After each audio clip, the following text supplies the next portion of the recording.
a few months away, unless you count the impromptu episode that happened 3 weeks ago, the GP4OC News is back for its milestone 10th ever season. And this milestone season could end up being one of the craziest ever, but more on that in a minute.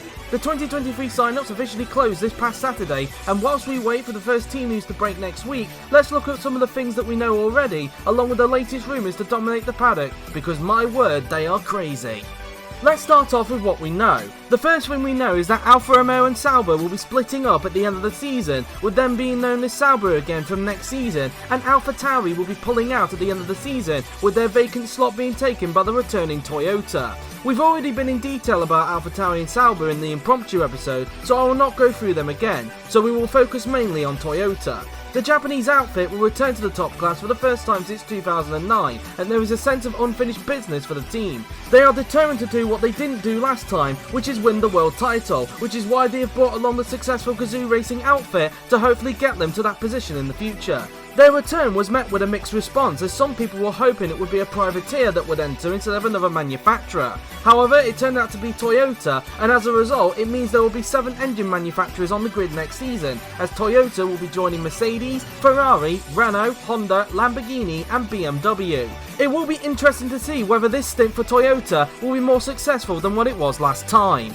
The second thing we know is the adjusted car physics for 2023. Like we mentioned last season, the car physics will get a tweak every season to ensure that every season doesn't become too stale. The changes for 2023 include the following. The first change being that the engine power will be reduced slightly, meaning they could be a bit slower down the straight than they are now, but not too much slower. The second change being that the braking physics will be adjusted in an attempt to create slightly longer braking distances, which could lead to cars being more prone to locking up. So we could end up seeing a lot more mistakes from the drivers during the race. It should hopefully create an amazing spectacle. The third and final thing that we know is the provisional calendar for 2023, as that has had a major shake-up, mainly down to the 3 new venues and a returning venue. First, the United States Grand Prix will switch location from the Circuit of the Americas to the popular Road America circuit in Wisconsin, and it will host the opening race of the season instead of the Australian Grand Prix in Melbourne, which has been pushed back to round 14 before the Japanese Grand Prix at Suzuka. The Brazilian Grand Prix at Interlagos makes its welcome return after a season out, this time hosting the second round instead of the season finale. Spain, like with Italy, will have 2 races next season, with Barcelona still hosting the Spanish Grand Prix, whilst Aragon will make its debut in the top class, hosting the first European Grand Prix since 2016, when Baku made its debut. Then towards the back end of the season, the top class will have its first ever Saudi Arabian Grand Prix at the very fast Jeddah Corniche circuit, with the Grand Prix having a back-to-back with Bahrain. Interlagos, Aragon and Jeddah's inclusion onto the calendar has come at the expense of the Chinese, Korean and Hungarian Grand Prix, which have been removed from the calendar. However, like with Interlagos, they could return in the future. Although Road America has replaced COTA in hosting the US Grand Prix, Austin will still be a part of the top class in some capacity, as it will become the series' official reserve track in case anything happens to the 21 races listed in 2023. If Austin is called upon to replace a Grand Prix, then it will host the Texan Grand Prix due to the fact that the circuit is located in the state of Texas. If Austin gets called upon to replace Road America, however, then it will assume the US Grand Prix name instead of the Texan Grand Prix name. Overall, it looks to be a very exciting calendar, and I personally can't wait to see how the top class handles the new venues. So they are all the things that we know. So with that out of the way, let's have a look at some of the rumours that have dominated the paddock. Starting off with the 2023 pick order, which is on your screen right now. There were 2 new rules which were brought into this season's sign-ups in an attempt to make people more braver when it came to their picks. The first one being that drivers were not allowed to put a reserve choice as one of their options, with reserve roles now being determined by whoever the best candidate is out of the ones who missed out on a drive.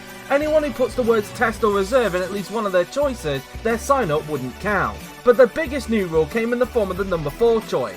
If a driver's second and third choice was ineligible due to the pick order, then their fourth choice would become eligible regardless of the pick order, ensuring that every person would have at least 2 eligible choices. If either their second or third choice became eligible, however, then their fourth choice would follow the pick order rule. So with that out of the way, let's look at some of the rumours.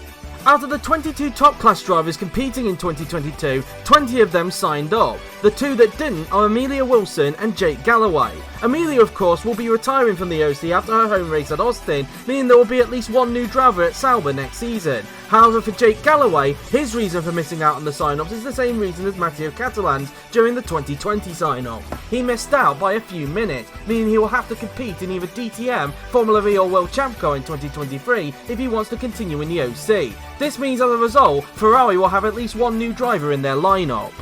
Now, on to the main rumours, starting off with the current top two teams, Red Bull and Mercedes, as both of them could be very spicy. Red Bull are highly likely to keep Evan Byrne for another season, however his teammate could be a question mark, as George Rugg's future at the team is not so secure, given he has competition from a driver who before the silly season began, you wouldn't have thought would be in the running.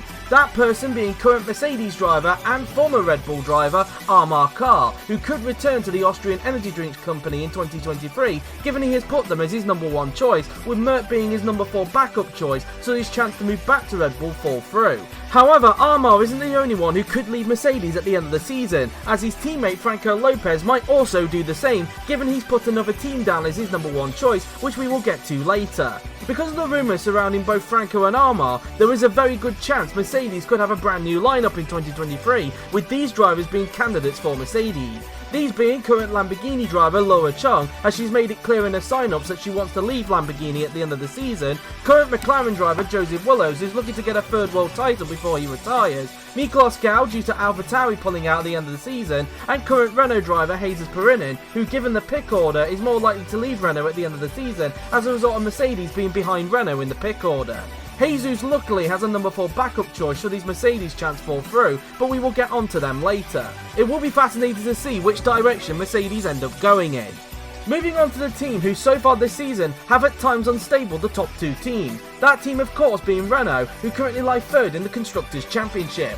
Frenchman Romain Quarg, who is having an amazing season so far, is highly likely to remain with the team for another season. However, as mentioned earlier, Jesus Perinin is highly likely to leave the team at the end of the season due to the pick order, meaning that Romain will more than likely end up with a new teammate. 3 contenders have emerged as potential candidates to replace Jesus next season.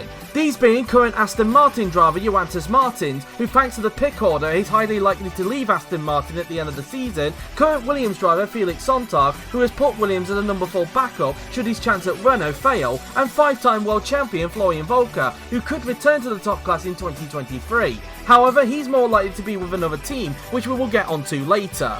Onto the current midfield teams, which are Ferrari, Haas and Lamborghini. Starting off with Ferrari, who as mentioned earlier will have at least one new driver in their lineup as a result of Jake Galloway missing the sign-up, and the fact that Chris Chatfield is more likely to remain with the team for another season.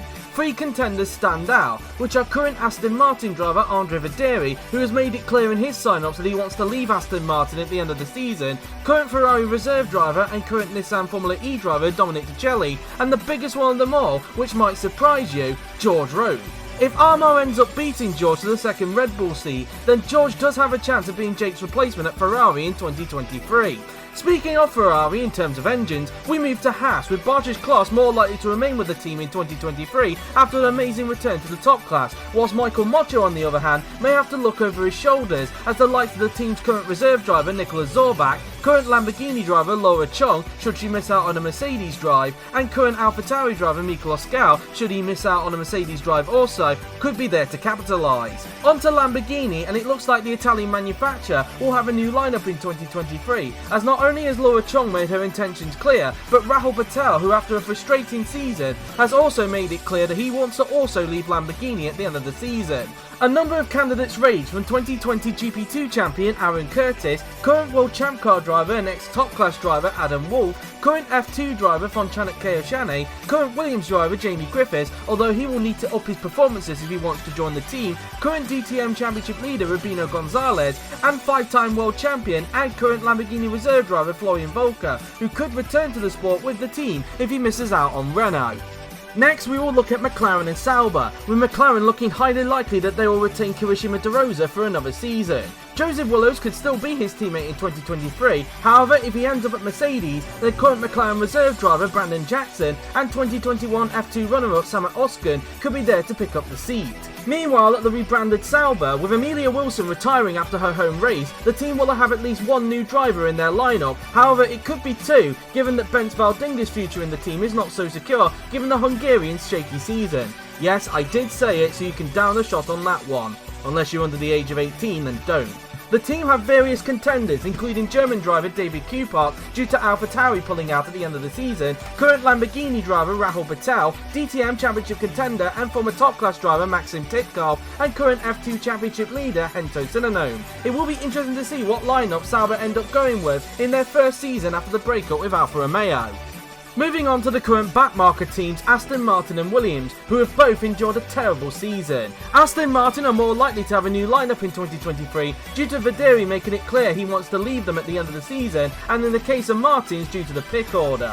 A few contenders stand out from the crowd, which are current World Champ Car driver Thomas Anderson, current F2 driver and current AlphaTauri reserve driver Santino Andreoli, current DTM Championship leader Rubino Gonzalez should he miss out on his first two choices, and 2017 DTM champion and current World Champ Car driver Gabriel Gomez should he miss out on his other choices. On to Williams, and like with Aston, they could have a new lineup in 2023 due to Felix Sontag going for Renault, although he does have Williams as a number 4 backup should anything go wrong, and also due to Jamie Griffiths making it clear in his sign-up that he wants to leave Williams at the end of the season. Their contenders consist of current Formula E drivers Daniel Adventure and Robert Ionescu, who is determined to return to the top class this time around, current World Champ Car Championship leader and 2016 DTM champion Julius Anderson, and current DTM driver Max Skillen. Which directions these two teams will end up going in remains to be seen. Finally, we move on to the new team Toyota, who have a lot of strong contenders for their return. Gabriel Gomez is the contender for the team, along with current DTM Championship leader Rubino Gonzalez and current F2 title contender Jafari Blackwood. However, the one that everyone is talking about is two-time world champion Franco Lopez. Yep, this is the team that Franco has chosen as his number 1 choice, and it is highly likely that the current championship leader will take on a new challenge at Toyota with the hope of leading the team to the world title in the future. Another contender to keep an eye on for Toyota is current Renault driver Jesus Perinen. If he misses out on Mercedes, then due to the fact that Renault are ahead of Merck in the pick order, the Spaniard could end up joining Toyota and also taking on the challenge as well.